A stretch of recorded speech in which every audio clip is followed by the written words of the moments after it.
In this video, I will show you how to make your PC or laptop run faster. So first, let's start by going to the search bar and type run. Once it is open, type prefetch, prefetch. Click on continue and delete all the junk files produced by the apps which you have downloaded. Now go to your taskbar, then click on the start up.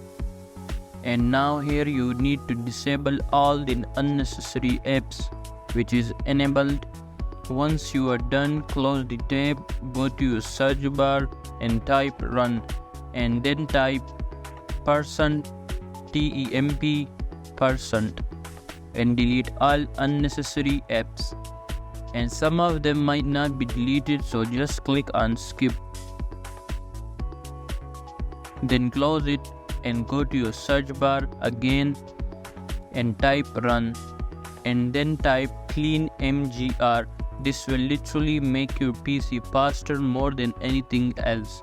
Select the hard drive you want to clean. For me, I will go with the C.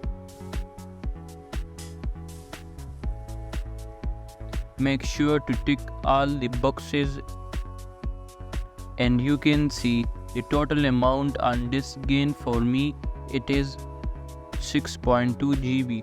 Click on OK and delete all the files.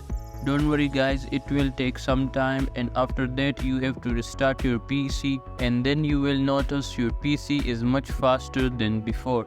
Thanks for watching.